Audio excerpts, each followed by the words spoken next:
مسجد اعلیٰ رکھا. یہ مسجد کی تصویر اور یہ مسجد کا نام جو مسجد اعلیٰ ہے، دنیا کے کونے کونے میں، دنیا کے چپے چپے میں ہر شخص جہاں مسلمان آباد ہیں اسے آپ دیکھتے ہیں اور اس کے دیکھ کر ایک خوشی محسوس کرتے ہیں. حضرت ٹیپو سلطان شہید رحمۃ اللہ علیہ جب اس مسجد کو تعمیر کیے تو اوپننگ کرنا تھا، مسجد کا افتتاح کرنا تھا، بہت سارے لوگوں کو جمائے، بہت سارے راجا تو مسلمان تھے، دیگر جو مہمان تھے ان سب کو بلائے اور ان سب کو بلا کر بولے کہ اس مسجد کی افتتاح کرنا ہے. تم میں سے اگر کوئی ایسا شخص ہے جو بالغ ہونے سے لے کر اب تک اس کی نماز قضا نہ ہو، وہ آدمی، وہ بندہ مومن سامنے آ کر اس مسجد کا افتتاح کرے. حضرت ٹیپو سلطان شہید رحمۃ اللہ علیہ یہ اعلان کرنا تھا، پورے مجمع میں ایک سناٹا چھا گیا، کسی کو آگے بڑھنے کی ہمت نہیں ہو رہی ہے کہ آگے بڑھ کر اس مسجد کا افتتاح کریں. تو حضرت ٹیپو سلطان شہید رحمۃ اللہ علیہ نے بتایا، جب سے میں بالغ ہوا ہوں تب سے لے کر اب تک میری ایک نماز بھی قضا نہیں ہوئی، میری جو تکبیر اولا بھی فوت نہیں ہوئی.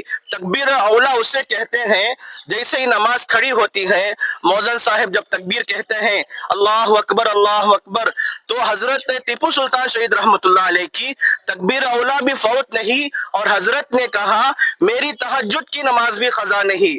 تو بچوں، یہ واقعہ حضرت ٹیپو سلطان شہید رحمۃ اللہ علیہ کا ہمیں یہ سبق دیتا ہے کہ ہمیں اپنی زندگیوں میں شروع ہی سے، بچپن ہی سے نماز کی عادت ڈالیں، نماز پڑھیں، نماز کا ہونے کا یقین ہمارے دلوں میں بٹھائیں. اللہ کے نبی صلی اللہ علیہ وسلم جب بھی سفر کے لیے نکلتے تو 2 رکعت نماز پڑھ کر نکلتے اور جب اپنے مقام میں پہنچ جاتے تو 2 رکعت نماز پڑھ کر گھر جاتے. نماز کی بہت ساری فضیلت ہے بچوں.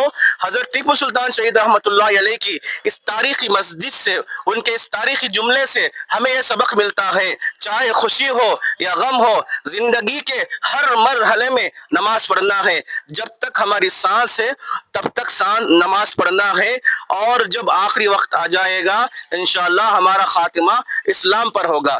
نماز پڑھیں گے بچوں پورے انشاءاللہ. ہر نماز پڑھیں گے جس طریقے سے ہمارے شیر کرناٹک حضرت ٹیپو سلطان شہید رحمۃ اللہ علیہ نے بادشاہت میں رہتے ہوئے لوگوں کو بتایا کہ اللہ کی عبادت کرنا ہے، اللہ کی یاد ہمیں یاد کرنا ہے. تو انشاءاللہ ہمیں بھی حضرت کے کہے ہوئے باتوں پر عمل کریں گے انشاءاللہ. اللہ ہمارا خاتمہ بھی ایمان پر عطا فرمائے گا.